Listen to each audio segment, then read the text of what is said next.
रंजीत, हाँ देखा ना अंजलि शादी को ले ली भैया। क्या बात कर रहा है यार? शूटिंग की फोटो है। अरे शूटिंग के फोटो ना भाई, ओकर शादी के फोटो है। यार ओकर बाबूजी के फोन लगावा। हाँ प्रणाम बाबूजी, एगो न्यूज सुननी है। हाँ बबुआ, सच बात है। का करब, मजबूरी रहे, यही से कह देनी है। ठीक बा, सही बात।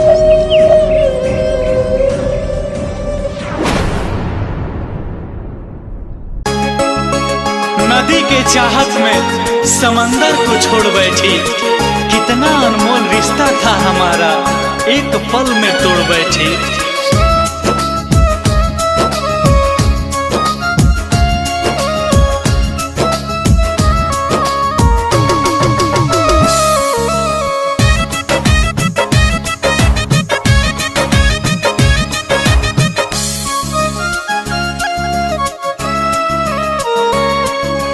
पहले हंसा के रोइलू हो, आपन कही के भुलैलू हो।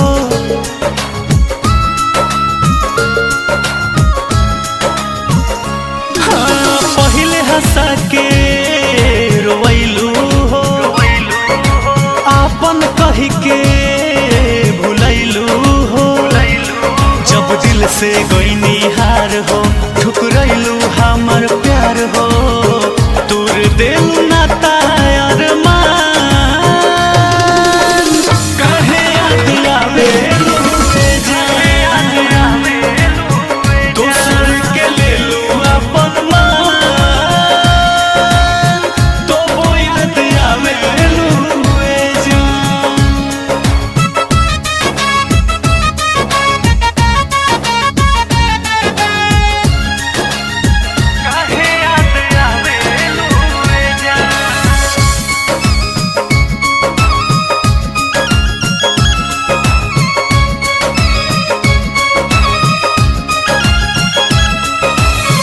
रहे काला चारी यारी तोड़ दिल बाड़ू, मन भर गइल मोह मोड़ ले बाड़ू।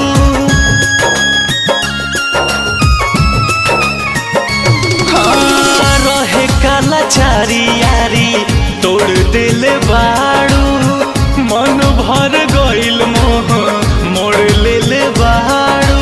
बाबू रामोर हाल हो, रहबू ना खुशहाल हो, साचो बाड़ू पत्थर इंसान। काहे याद आवे दोसर के ले लू अपन मान, तो वो याद आवे जान।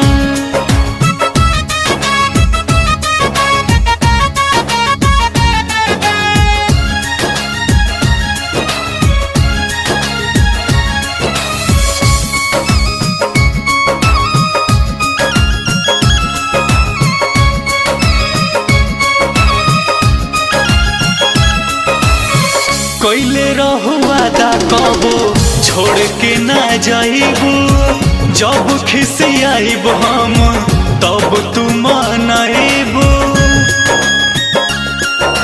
हाँ, कैले रहुआ दा कबो छोड़ के ना जाइबू, जब खिसियाई है रंजित तब तू मनाइबू। देखा दिलू औकात हो, बुझलू ना जज्बात हो, लुट गइल बिटू